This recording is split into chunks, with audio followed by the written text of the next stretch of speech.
ಸತ್ಯವೇದದ ವಾಕ್ಯ ಹೇಳುತ್ತದೆ, ಸೈತಾನನನ್ನು ಎದುರಿಸಿರಿ, ಆತನು ನಿಮ್ಮನ್ನು ಬಿಟ್ಟು ಓಡಿ ಹೋಗುನು ಎಂದು. ಹಾಗಾದರೆ ಸೈತಾನನ್ನು ಎದುರಿಸುವುದು ಹೇಗೆ? ಕತ್ತಿ, ಕೊಡಲಿ, ಗುರಾಣಿಗಳಿಂದ? ಖಂಡಿತವಾಗಿಯೂ ಇಲ್ಲ. ಹಾಗಾದರೆ ಹೇಗೆ? ಅದಕ್ಕೆ ಉತ್ತರವು ಸತ್ಯವೇದದಲ್ಲೇ ಇದೆ. ಸೈತಾನನು ಯೇಸು ಕ್ರಿಸ್ತನನ್ನು ಶೋಧಿಸುವಾಗ ಯೇಸು ಕ್ರಿಸ್ತನು ಕತ್ತಿ, ಗುರಾಣಿಗಳಿಂದ ಸೈತಾನನನ್ನು ಎದುರಿಸಲಿಲ್ಲ. ಬದಲಾಗಿ ವಾಕ್ಯವೆಂಬ ಕತ್ತಿಯಿಂದ ಸೈತಾನನ ಜೊತೆ ಹೋರಾಡಿದರು, ಆತನನ್ನು ಸೋಲಿಸಿದರು. ಪೌಲನು ಕೂಡ ತನ್ನ ಪತ್ರಿಕೆಯಲ್ಲಿ ಸೈತಾನನನ್ನು ಜಯಿಸಲು ದೇವರಾತ್ಮನು ಕೊಡುವ ವಾಕ್ಯವೆಂಬ ಕತ್ತಿಯನ್ನು ಹಿಡಿಯಿರಿ ಎಂದು ಹೇಳುತ್ತಾನೆ. ದೇವರು ಯೆರೆಮೀಯನಿಗೆ ಹೇಳುತ್ತಾರೆ, ನನ್ನ ವಾಕ್ಯವು ಬೆಂಕಿಗೂ ಬಂಡೆಯನ್ನು ಒಡೆದು ಬಿಡುವ ಚಮಟಿಗೂ ಸಮಾನವಾಗಿದೆ ಎಂದು.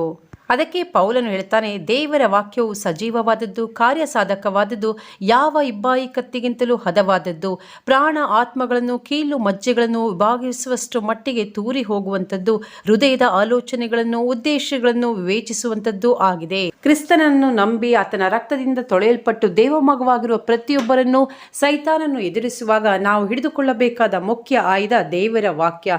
ಅದಕ್ಕೆ ಪೌಲನು ಹೇಳಿದು, ದೇವರ ವಾಕ್ಯಕ್ಕೆ ಶಕ್ತಿ ಇದೆ, ಅದು ಸಜೀವವಾದದ್ದೆಂದು.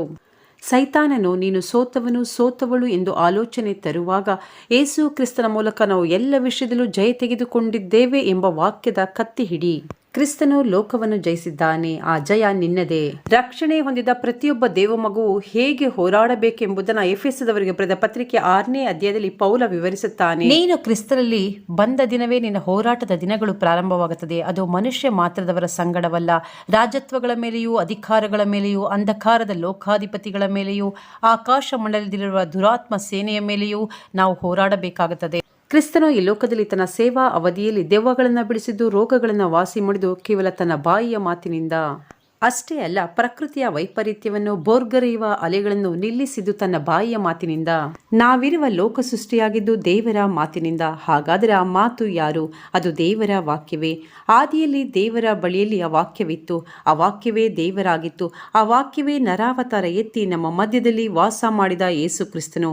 ಆತನ ಮೂಲಕವಾಗಿಯೇ ಸಮಸ್ತವೂ ಉಂಟಾಯಿತು, ಆತನಿಲ್ಲದೆ ಒಂದಾದರೂ ಉಂಟಾಗಲಿಲ್ಲ.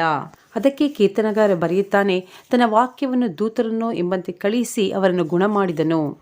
ವಾಕ್ಯಕ್ಕೆ ಗುಣಪಡಿಸುವ ಶಕ್ತಿ ಇದೆ ಎಂದು ಈ ವಚನದಿಂದ ತಿಳಿಯಬಹುದು. ಅದಕ್ಕೆ ದೇವರು ಪ್ರವಾದಿಯಾದ ಯೆರೆಮೀಯನಿಗೆ ಹೀಗೆ ಹೇಳುತ್ತಾರೆ, ಕಟ್ಟುವುದಕ್ಕೂ ಕೆಡುವುದಕ್ಕೂ ನಾಶ ಮಾಡುವುದಕ್ಕೂ ಕಿತ್ತು ಹಾಕುವುದಕ್ಕೂ ನಿನ್ನ ಬಾಯಲ್ಲಿ ನನ್ನ ಮಾತನ್ನು ಇಟ್ಟಿದ್ದೇನೆ ಎಂದು. ಸೈತಾನನು ಆದಾಮ್ ಅವರನ್ನು ವಂಚಿಸಿದ್ದು ತನ್ನ ಬಾಯಿಯ ಮಾತುಗಳಿಂದ. ಅದೇ ಸೈತಾನನನ್ನು ಯೇಸು ಕ್ರಿಸ್ತನು ಕೊಲ್ಲುವುದು ತನ್ನ ಬಾಯಿಯ ಉಸಿರಿನಿಂದ ಎಂದು ವಾಕ್ಯ ಹೇಳುತ್ತದೆ. ಅಷ್ಟೇ ಅಲ್ಲ, ನಾವು ಸೈತಾನನನ್ನು ಜಯಿಸುವುದು ಯಜ್ಞದ ಕುರಿಯಾದ ತನ್ನ ರಕ್ತದ ಮೂಲಕವಾಗಿಯೂ ಮತ್ತು ತಮ್ಮ ವಾಕ್ಯದ ಬಲದಿಂದಲೂ ಎಂದು ಪ್ರಕಟಣೆ ಗ್ರಂಥದಲ್ಲಿ ಬರೆಯಲ್ಪಟ್ಟಿದೆ. ದೇವ ಮಗುವೆ, ಕ್ರಿಸ್ತನು ಈ ಲೋಕದಲ್ಲಿ ಸೈತಾನನನ್ನು ಎದುರಿಸಲು ನಮಗೆ ಕೊಟ್ಟಿರುವ ಒಳ್ಳೆ ಆಯುಧ ದೇವರ ವಾಕ್ಯವೆಂಬ ಕತ್ತಿ. ಅದನ್ನು ಹಿಡಿದು ಜಯಶಾಲಿಗಳಾಗೋಣ, ಸೈತಾನನನ್ನು ಎದುರಿಸೋಣ.